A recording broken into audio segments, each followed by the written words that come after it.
Hello, YouTubers out there. This is NHRA 1975, November 5th, 2022. Just gonna do a short little update on what happened this year. First of all, just picked up a new to me camera. I went with a GoPro 8.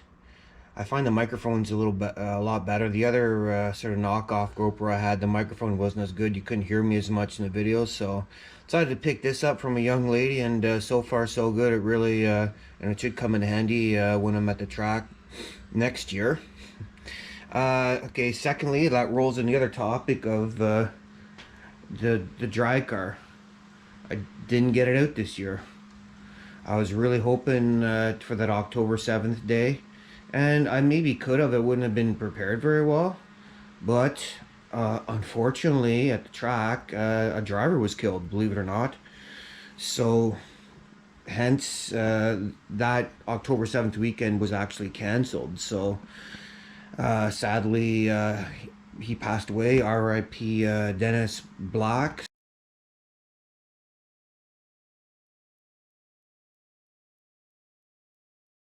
So unfortunately the weekend was canceled. I really don't know if I would have raced anyways, but I didn't make it out this year, which for me is disappointing.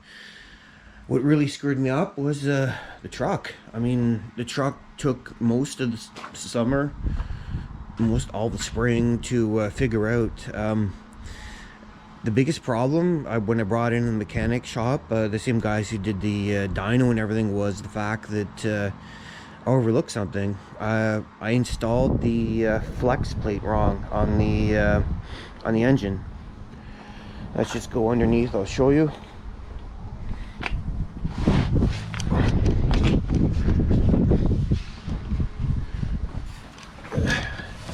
So that piece right there, there's little weights you can feel on actually right here. There's a little weight under there. So if that weight is not installed correctly, you'll get a vibration, and that's what happened.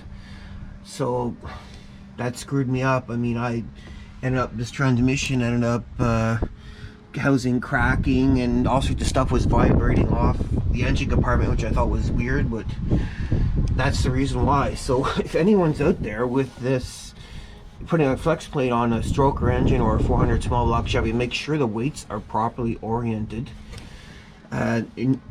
Originally, the crankshaft on a 400 small block Chevy would have a dowel pin in it to ensure this wouldn't happen, but the aftermarket ones don't have a dowel pin, so it's up to you to figure it out. So if anyone out there in YouTube land is installing a 400 flex plate, make sure you put it in properly, or you'll crack stuff.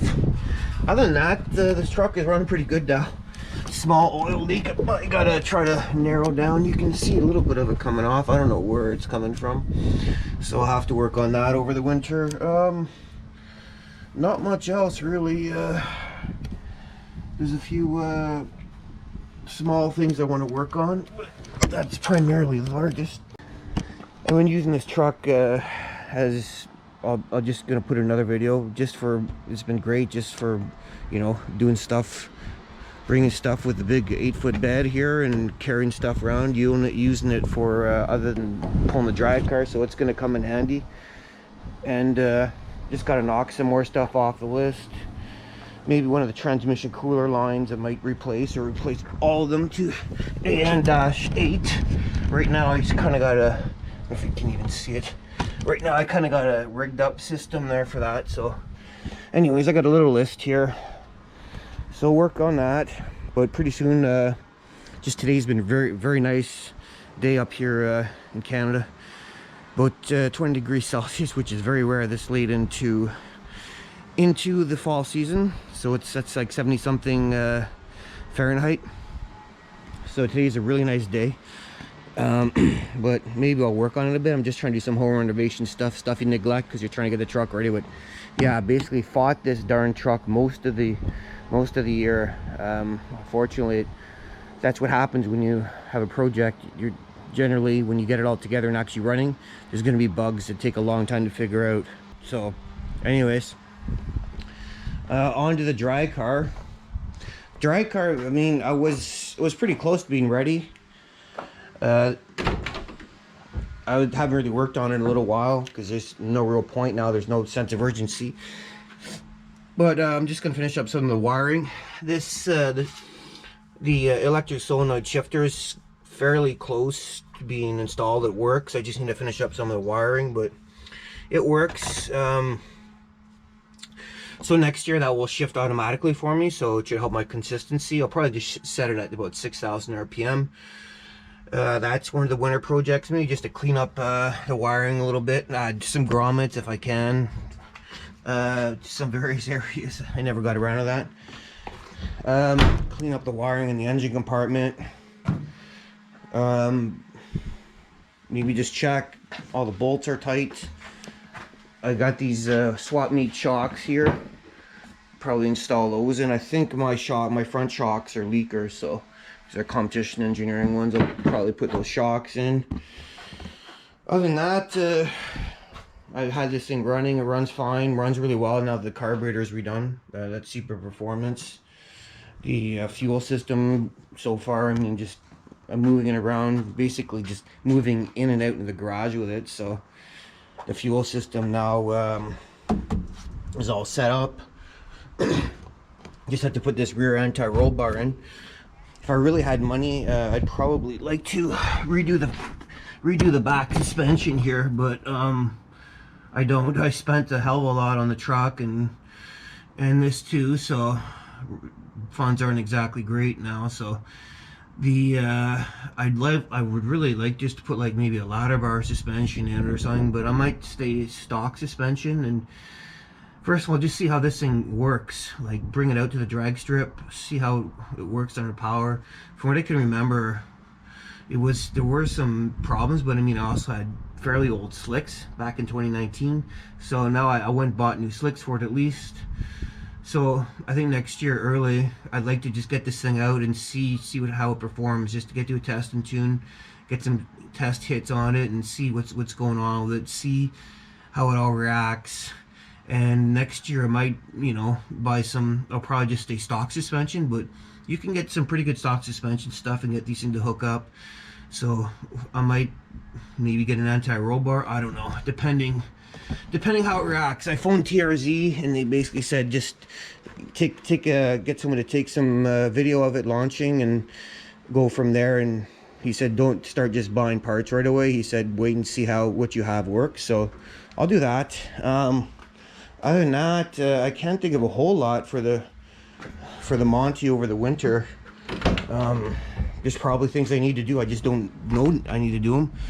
There's just some I guess some carburetor instructions from Super Performance. I mean that's not really too much.